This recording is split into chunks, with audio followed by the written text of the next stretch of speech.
Hi, folks. This is Mark by Mark A. Foster, Ph.D. for the Institute for Dialectical Metarealism. Today, I wanted to talk about the American psychiatric system and the serious problems which exist in that system. And when I discuss this, I am not speaking second-handed because I have been through that system. I have a lot of friends who have been through that system. And it is no fun. Is it better now? Well, that's debatable. But the American psychiatric system is really, really messed up. And it has been for a very long time. Does that mean that other systems are better? Some yes, and some no. European psychiatric systems often tend to be just as bad. But there are some countries, especially third world countries, whose psychiatric systems are much more compassionate than those in my own country. But I don't want to spend time talking about them, although I know about them because I've studied them. I want to focus on what I know the best, which is the psychiatric system in my own country. There are serious problems with it. And I know from firsthand experience what those problems are. And is there a chance that those problems might get better? Yeah, there's a chance. Do I see that happening in the near future? Absolutely not. The American psychiatric system is really screwed up. Talk about myself. I was diagnosed, I'm not sure exactly when, but if I had to guess, I would say sometime between the ages of 5 and 7 with something called schizophrenia childhood type. Now, I am not a schizophrenic, at least by the modern definition of that term, meaning I have no delusions. I have no problem distinguishing reality from illusion. I am very much in touch with the world, and I always have been. Even when I was given that diagnosis, I was in touch with the world. Now, as an autistic, I basically had no friends. And so I would commonly talk to myself in my head. And I mentioned that to my psychiatrist. And he interpreted that as schizophrenia. He's hearing voices. No, I was not hearing voices. But what happened back then, and what maybe happens right now as well, is that psychiatric diagnoses become self-confirming. In other words, if you are given a certain diagnosis by a certain psychiatrist, clinical psychologist, psychiatric social worker, whatever, then that individual will try to find evidence to support that diagnosis and will not look for evidence which will try to oppose it. And that's what happened to me. So schizophrenia, childhood type, was the name given to autism in many parts of the world. In the DSM and the DSM-2, and in the handbook which preceded the DSM, the Diagnostic and Statistical Manual, that term, schizophrenia childhood type, was used, and it was defined as autism. Really tragic. Really, really tragic. because I lived through it. Now, I am not engaging in self-pity at all. I am very grateful that I have come through the system in one piece. Not everyone is so fortunate. I've known people and still know people who have not been as fortunate as me.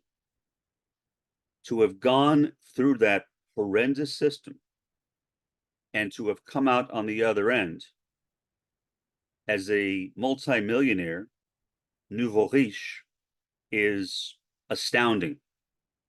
It virtually never happens. Now, why was autism seen as schizophrenia childhood type?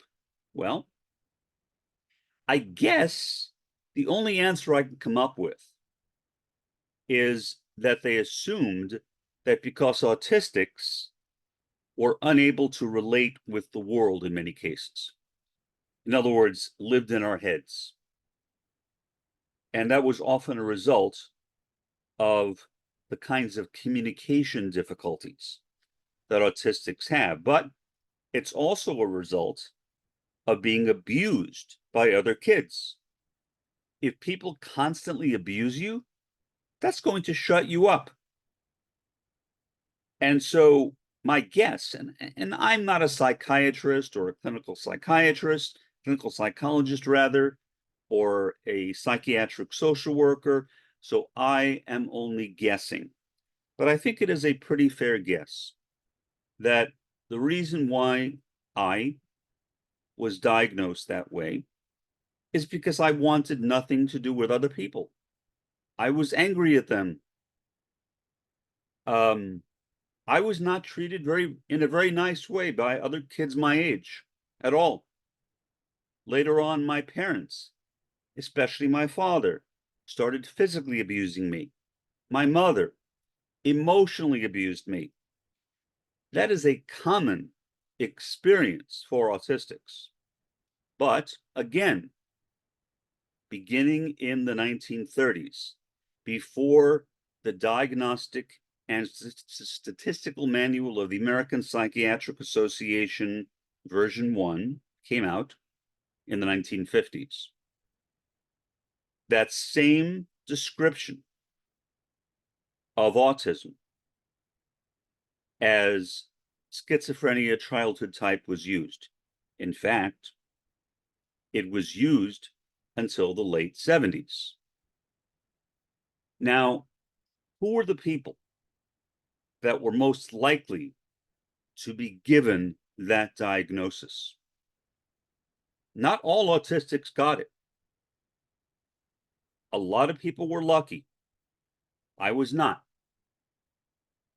I was on psychotropic drugs from roughly, I guess, when I was 5 years old until when I was about 15. So 10 years on really, really horrible psychotropic drugs, which totally numbed my brain and my sensations. I could not relate to the world. I could not relate to myself. I could not relate to anybody.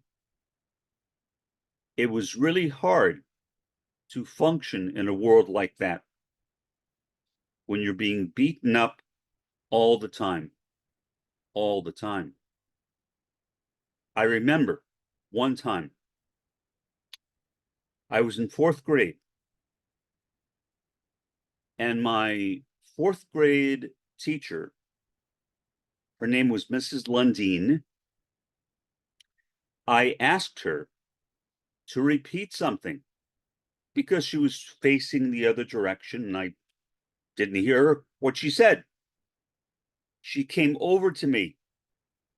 She pulled my ear out like that, and she screamed the answer into my ear.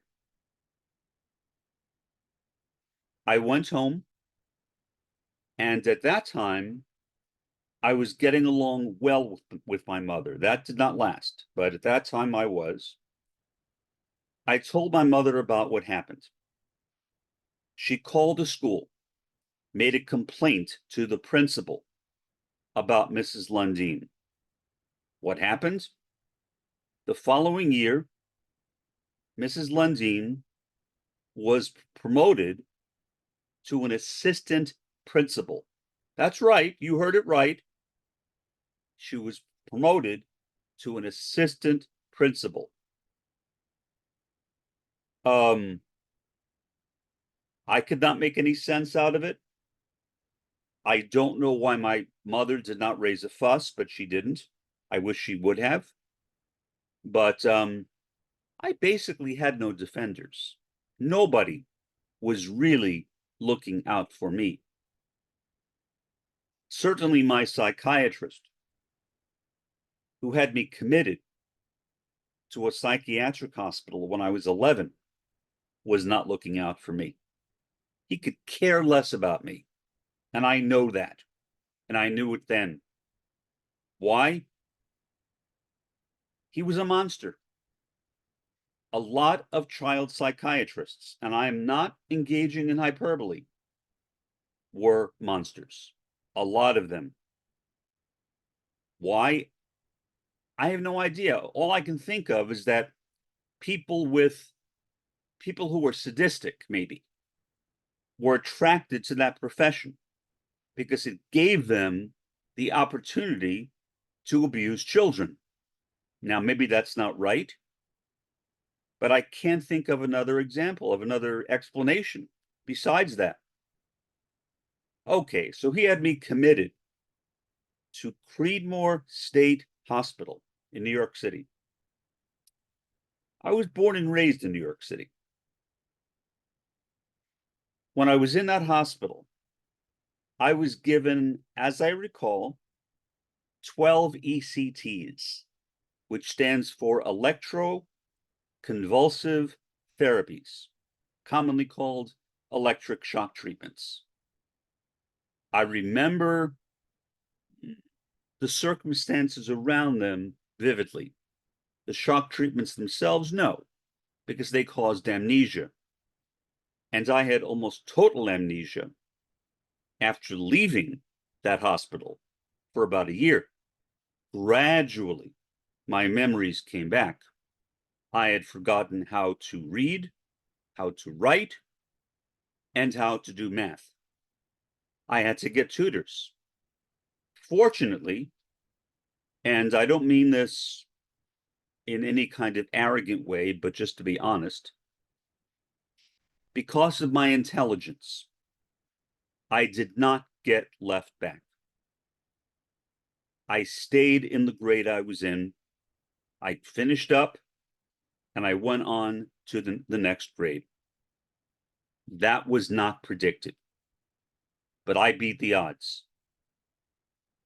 Now, later, after I stopped seeing Charles Rabiner, my child psychiatrist, because he had left where he was working, which was the Hillside Hospital in Queens, New York City, which is right near where we lived, to accept a position in California. I believe it was UCLA, but I might be wrong about that.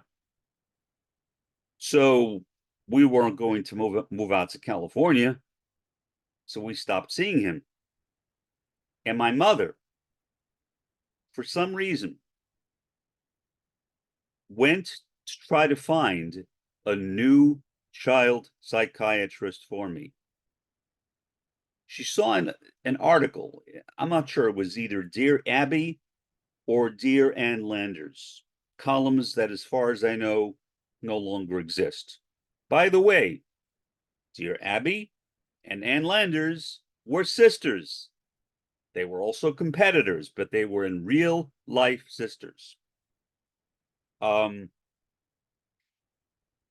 one of those columns, she found a person who had apparently written to Dear Abby or Dear Ann Landers, recommending orthomolecular psychiatry, also called megavitamin psychiatry, where they give you enormous amounts of vitamins some of which can actually be toxic.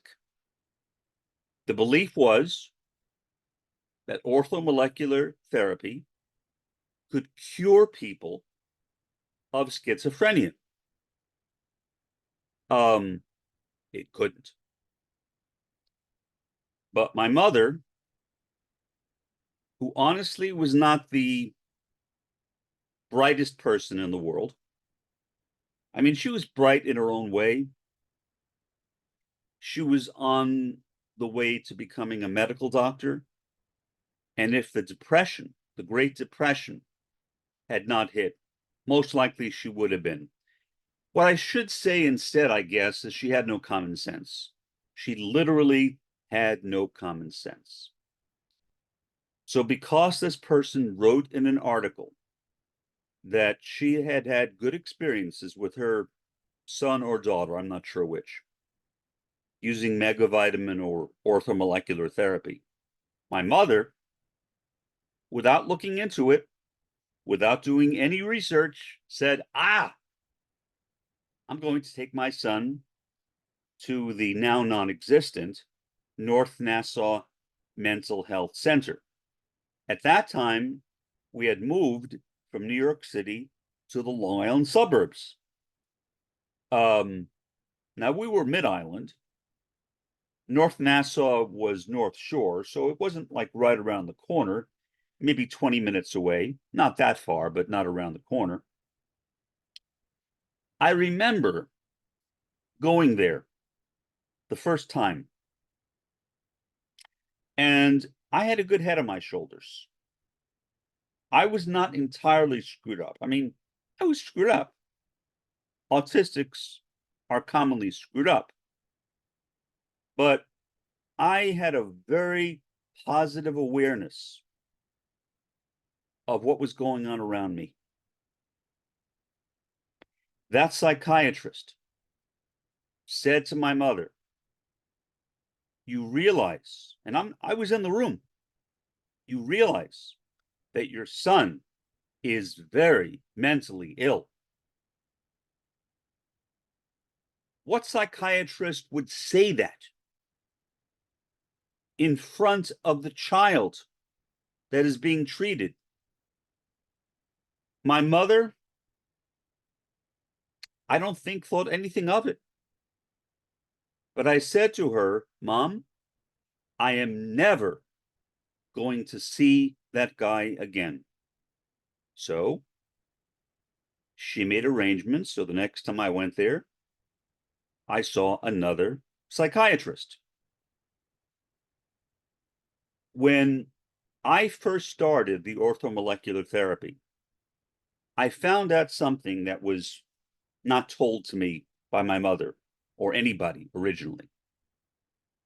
I found out that orthomolecular therapy not only involves megavitamins or high doses of vitamins, it also involves psychotropic drugs, which I was not told. And I knew a lot about psychotropic drugs. Psychotropic drugs turned me into a zombie. So when my mother opened up the bottle, I don't know why she wouldn't let me do it myself, but I mean, I wasn't a little kid. I was 15 at that point. But when she opens up that bottle or vial of drugs, the first bottle she opened was Thorazine. And I said, Mom, why are you giving me Thorazine again? My mother's response was, Mark, you are so smart. You realize that. I'm not even sure what that means. All I can think of is it meant that she was trying to pull the wool over my eyes. She was trying to trick me or something. In other words, she was not going to tell me that the thing that she was giving me was Thorazine, in addition to the megavitamins that I was taking as well. And I said, Mom, no. I will not take Thorazine. And I said that to her repeatedly. I vividly remember the conversation. My mother argued with me. This is the treatment which has been given by your new psychiatrist. You need to take it. And I said, no. I should not have let my mother talk me into it, in retrospect. But again, I was a kid. I did let her talk me into it for a time. And I took the Thorazine. After a few days, I had time to think about it. And I went to my mother and I said, Mom, what evidence do you have that orthomolecular psychiatry works? That's when I found out my mother got the idea from dear Abby or dear Ann Landers, one of those two women. And initially I thought she was joking. How could she get a recommendation, a psychiatric recommendation, from somebody who was a columnist, not a psychiatrist, not a mental health professional, but a columnist? And I said, okay, Mom, that ends it. I will no longer cooperate. I will no longer take any of these medications. Once again, my mother tried to argue with me, but this time I held my ground. I did. I said, Mom, unless you try to force this stuff down my throat, which I knew she wouldn't do. She was a coward. In many ways, she was a coward. In most ways, she was a coward. So I knew she wouldn't do that. So I knew by saying that, that was the end of it. My mother then called up Charles Rabiner, my earlier child psychiatrist who had moved to California. Why she never consulted him about the orthomolecular therapy is beyond me, but she didn't. She relied upon a columnist. She mentioned this thing to him, and that I was not willing to continue with it. At that point, Charles Rabiner, Dr. Rabiner, said to my mother, you know, I have just finished with some of my colleagues writing an article on orthomolecular psychiatry. And what we found is that it simply does not work. That was lucky, wasn't it? Pretty lucky. So my mother said, well, what do I do? I mean, I listened to the conversation, at least on one end, but I could get what my old psychiatrist was saying through the responses of my mother. And my psychiatrist said something like, don't do anything. Don't do anything. Just leave him alone. Which was the logical thing to do from the beginning. My mother looked, I don't know, frustrated, exasperated. Like she kind of felt like, well, of course he needs something. Of course he should be on some type of psychiatric treatment. She didn't say that, but I could see it in her face. But she went along with Rabiner. And that was the end of that odyssey. Then and there, it ended. When I was in that psychiatric hospital, Creedmoor, for about 2.5 months, where I was given the electric shock treatments, the attendants would regularly beat up kids with a belt. My impression was they all used the same belt because they would go back into their office, get the belt, come out and whip people, whip children with it. Why? I tried figuring it out, and I couldn't. To the best of my knowledge, then and now, those kids had done nothing wrong. These attendants were just purely sadistic. I assume they enjoyed it or something. One time, Mrs. Watson, who was one of the attendants, beat me with a belt. At that time, I was still on good terms with my father. That did not last much longer. But at that time, I was. And my father, right in front of me, said to Mrs. Watson, if my son ever tells me that you have beat him again, I will meet you downstairs in the alley. It was clear what he was saying. And I'm sure it was clear to Mrs. Watson. She would give me dirty looks, but neither she nor any of the other attendants ever beat me again. Other kids were not so lucky. Mr. Thompson, who was always very nice to me for some reason, I'm not even sure exactly why, used to beat other kids with that belt. It was a horrible place to be. Horrible. Fortunately, I have never been to prison. I have been a law-abiding citizen. So I don't know what it is like to be in prison. I don't. But in retrospect, that experience that I had in Creedmoor State Hospital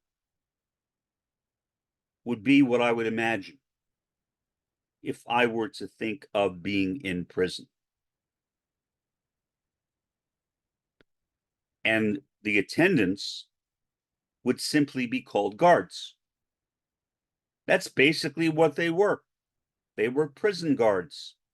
And we were the inmates, even though we were not prisoners, even though we had not been convicted of anything. We were patients in a psychiatric hospital. Because I have, in recent years, known a lot of other autistics, tried to help some of them as best I could, but met a lot over the years. I came to know what autism looked like. And in the DSM, it wasn't called autism until 1980 with the DSM-3. Before that, again, it was still schizophrenia. When I think back on those kids that I met in Creedmoor, to the best of my knowledge, and again, I'm not a psychiatrist, I'm not a clinician, so I am not qualified to diagnose anyone. Despite that, I could tell, or I can tell more accurately now, that the vast majority of those kids were autistics. That's what used to happen to autistics. We were diagnosed with schizophrenia, childhood type, and placed into psychiatric hospitals. Now, again, I was among the lucky ones. My psychiatrist in Creedmoor let me out after 2.5 months. Some of those kids had been in there for years. All I can assume, and I may be wrong, is that their parents literally did not care about them. So they made no attempt to get their kids out. What a horrible situation. Now, I have discussed this thing with many people who were given the same initial diagnosis as me: schizophrenia childhood type. Most of them had virtually the same experiences, including being beaten in hospitals, as I did. Many of them did not turn out as well as I did. I mean, I am fortunate. I turned out well. Many of them did not. They are still, in many cases, in misery. They are still suffering horribly with the symptoms of their autism. For some reason unknown to me, for the most part, not entirely, but for the most part, I am not. Now, toward the end of my father's life, he was in an assisted living facility. He basically lost his mind. He had dementia. That was clear, that he had dementia. But he would also try to molest women that were there in the assisted living facility. My father was threatened with being kicked out, or I should say my sister was told that my father might be kicked out because of that. I mean, that makes sense, right? Obviously, you have to protect the vulnerable. So I'm not blaming them for that.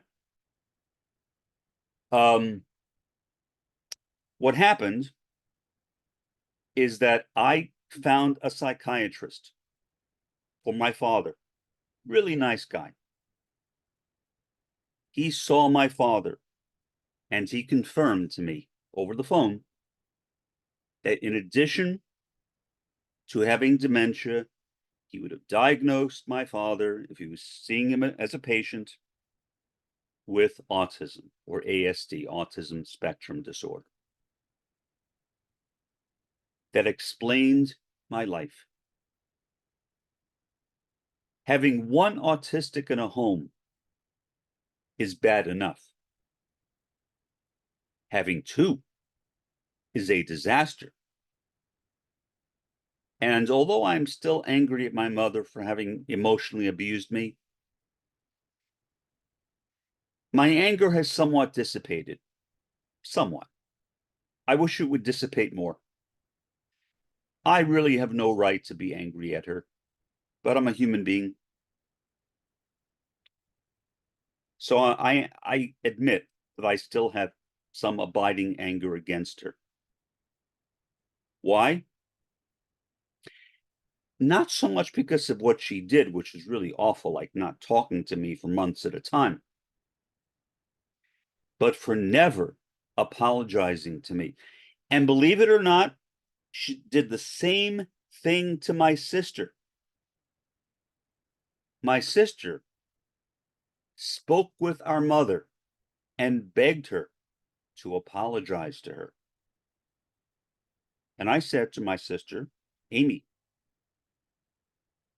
you can't beg someone for an apology. By definition, it is not an apology. Apologies have to be freely given, which I think is undoubtedly correct.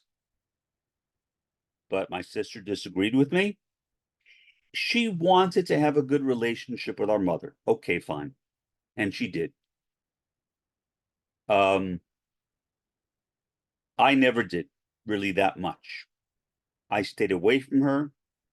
My sister could not understand why I was not going up there to visit our mother more frequently, why I would not help her, my sister, take care of our mother, which I really did not.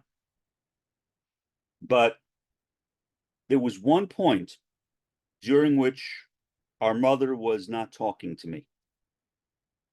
And I said to her, Mom, I guess she was maybe in her early 50s at the time, Mom, right now, you are relatively young. You are healthy. You will not always be relatively young and healthy. Someday, you will be old and feeble. And then you will come looking, and I won't be there.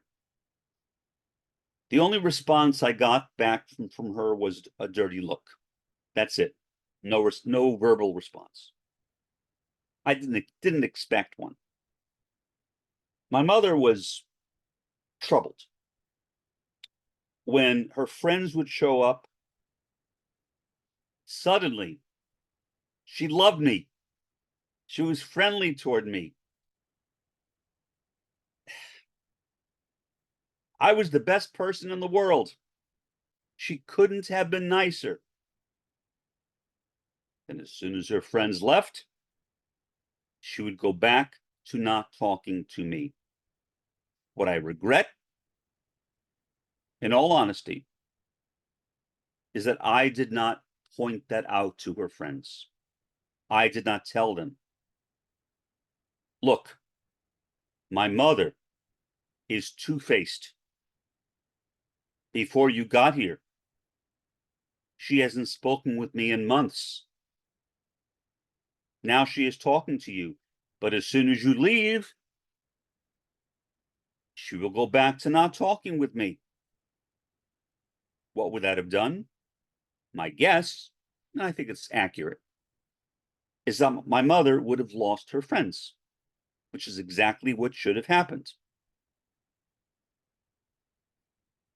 That would have certainly taught her a lesson. Now, would that have improved her relationship with me? No, of course not. It would have made her just angrier at me. But I didn't care. I mean, how do you get angrier than not talking with your own son for months? Or even my sister, who was not autistic, but has borderline personality disorder and ADHD, which themselves are pretty difficult conditions. So I really didn't care, but I have regretted that till this day. And maybe I shouldn't feel this way. I realize that. Maybe I should not feel this way. I regret not having said that to my mother's friends in front of my mother, because that would have at least resolved the issue once and for all. Now, not positively for me, but at least also not positively for her. In other words, she would have gotten what she had coming to her. Is that vindictive? Yeah, I guess it's vindictive. And I shouldn't be vindictive. I realize that. I should be above that. But when you've gone through a childhood like mine, when you've suffered so much, often at the hands of my own mother, it's hard not to be vindictive. Getting back to my father. Late in life, then, he was diagnosed with autism spectrum disorder that allowed him to stay in the hospital. Earlier in life, I had requested that in order for me to see this orthomolecular psychiatrist, I demanded to my mother that my father also be diagnosed. Wouldn't you know it? Nothing wrong with him. Why? Again, it comes down to the OCD. My father did not have OCD. I did. The people who were most commonly, for lack of a better term, targeted by psychiatry in those days, or autistics with OCD, especially autistic children with OCD. If you were autistic but did not have OCD, you were simply seen as being weird. That's it. You were simply seen as being weird. Nothing more than that. So my father got through his evaluation with flying colors. I did not. Fortunately, late in life, my father didn't exactly apologize to me. Neither did my mother, ever. Maybe if I would have done what my sister did and demanded it, she would have. Obviously, I wasn't going to do that. But my father suddenly started treating me exceptionally well. He became my best friend. My father was not very verbal in the family. He was verbal when at work, when he was working with his patients. But he was not verbal with me at all. But he became really, really nice. He started giving me things, taking me out to eat whenever he could, lavishing me with praises as much as he could. And I took that as an apology, knowing my father. So ultimately, I forgave my father, but I never forgave my mother. Is that good? I don't know. I really don't know. Maybe I should just forgive both of them and forget about it. But it's hard. Now, it's not that I'm carrying around all this baggage all the time. I'm not. I do very well. I'm in a really good position as a wealthy guy. I have nothing to complain about. To complain at all would be extremely petty on my part. So I'm not going to complain. But I'm making this podcast to point out the problems with psychiatry in the first world. Now, do I know about psychiatry in the third world? Not much. But from everything I've read, it's a lot better, and it was a lot better.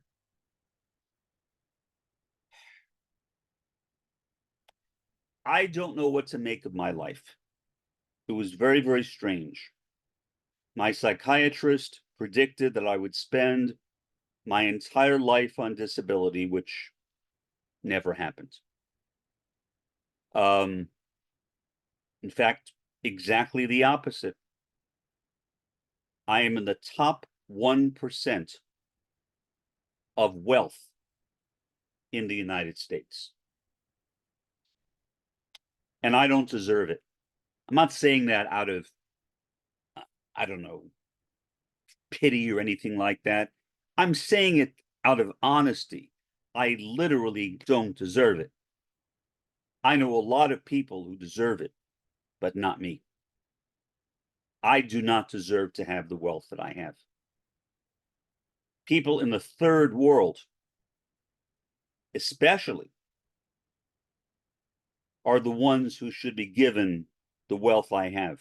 Now, I have made accommodations and will continue to make accommodations so that my money will be used in a positive way after I die.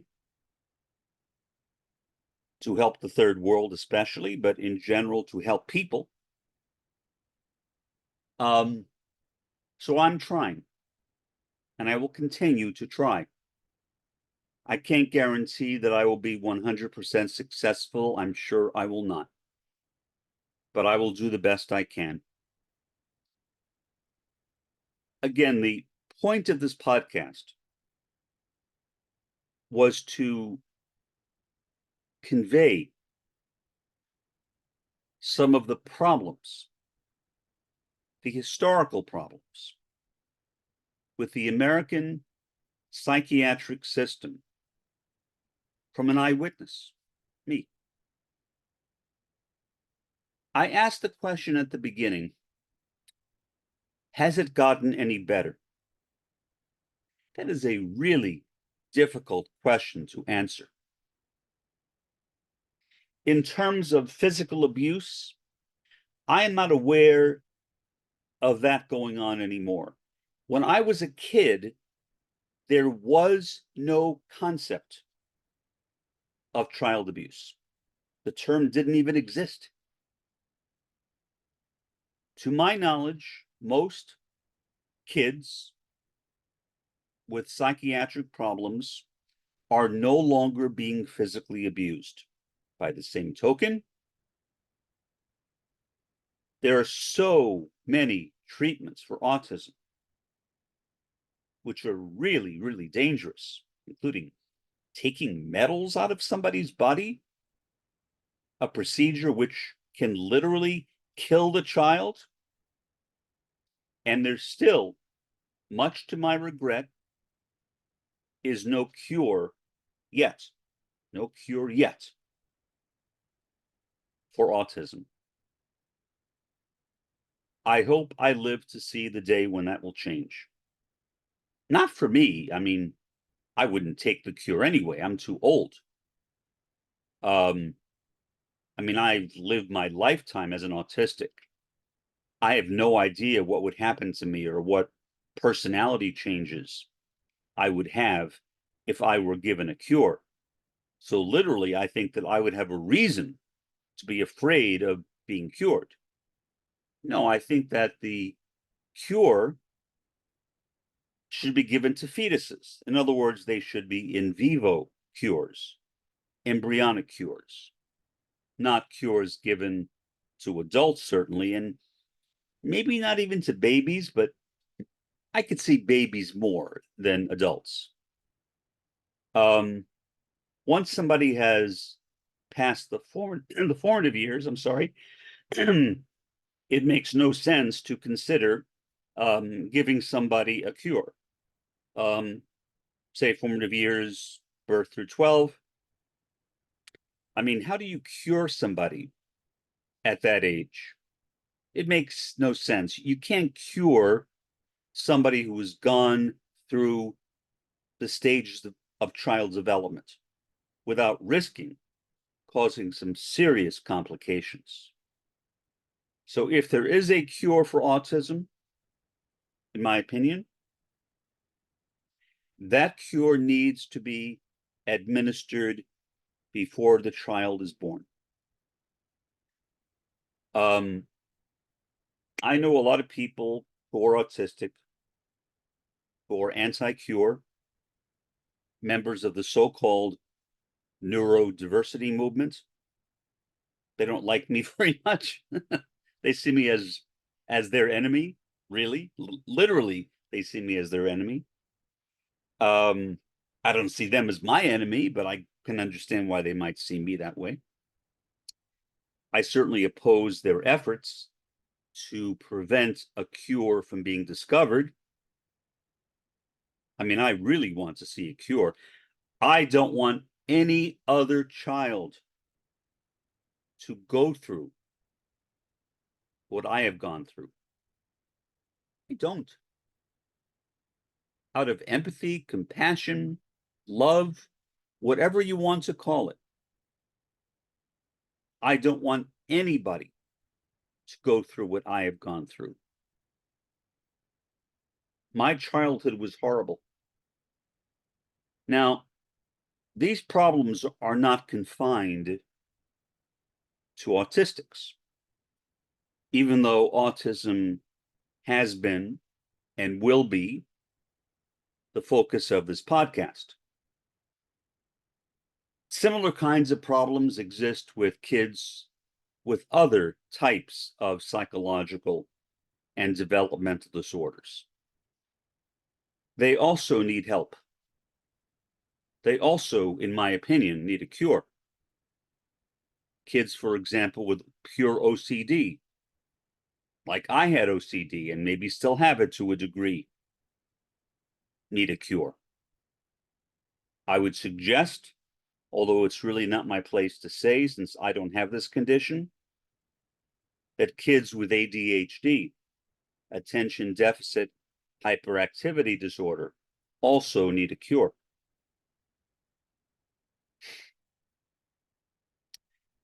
Why has no cure been found yet? There are a lot of speculations about that, because you would think that with all the money spent on a cure, that at least one cure, one possible cure, would have been discovered, and it has not. Some people argue it's because of the pharmaceutical companies and how much money they make after overselling drugs. I don't know if that's true. That may be true, but I have no idea. I am not an expert on the pharmaceutical industry. I know it's a big money-making capitalist industry, and therefore purely based on the idea that it is capitalistic, I oppose it. I believe that all industries should be collectivized, owned by the workers, not owned by capitalists. There should not be any capitalists.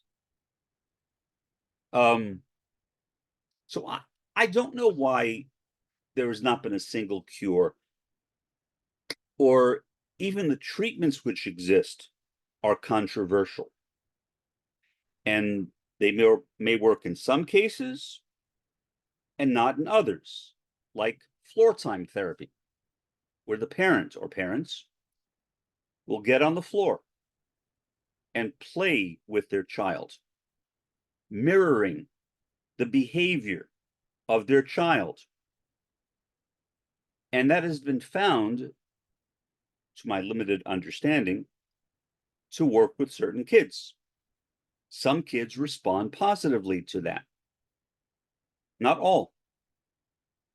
So the best you can say is that floor time and some other treatments out there are therapies. They may or may not make the life of an autistic better, but they are certainly not cures. We do not have one yet. Now, I don't know who will watch this podcast. Not many people watch my podcasts. Maybe that's a blessing in disguise. I don't know. But not many people watch them. Some do, but not many. I mean, I can see it. I can see the stats. If you have your own podcast, you know what I'm talking about. The information is available to me. Not available to you, but it is available to me. So I have access to that kind of information. But if one of my autistic enemies, some of the people who really, really got angry at me when I announced that I was pro-cure, if they see this podcast, I don't know how they will react. The most they can do is flame me, be a troll. I don't know what else they can do. That could happen. I am relatively well known in some quarters of the autistic community as being pro-cure, and to people in the neurodiversity movement, That is like saying that somebody is evil. So, in other words, they see me as being an evil person. Do they have a right to see me that way? Of course they do. It's their privilege. They can see me any way they want to see me. It's none of my business until they come after me. As long as they leave me alone, don't bother me, don't harass me, don't bully me, I don't care. People can insult me if they want. I don't care. I would like to actually get into a conversation with somebody in the anti-cure movement, but they don't seem to want to discuss it with me. So that's fine. I doubt that there will be such a discussion, but always know that I am open to that. Always know that I am anxious to have that kind of discussion. And I will not belittle you. And I hope you will not belittle me. I hope that we could treat each other respectfully, which is how adults, even children ideally, but especially adults, should communicate. Not that I would expect it, especially with the state of the first world as it is, where people seem to attack each other for no reason at all, at least none that I can see. So I don't expect that to happen. But I always hold out hope that there might be an opportunity for me to have a discussion with somebody in the anti-cure movement, somebody who was willing to look at me as if not a friend, at least not an enemy. But either way, I will continue as I am. For the time being, this has been Mark by Mark A. Foster, Ph.D., for the Institute for Dialectical Metarealism. Have a pleasant day and an even better day tomorrow.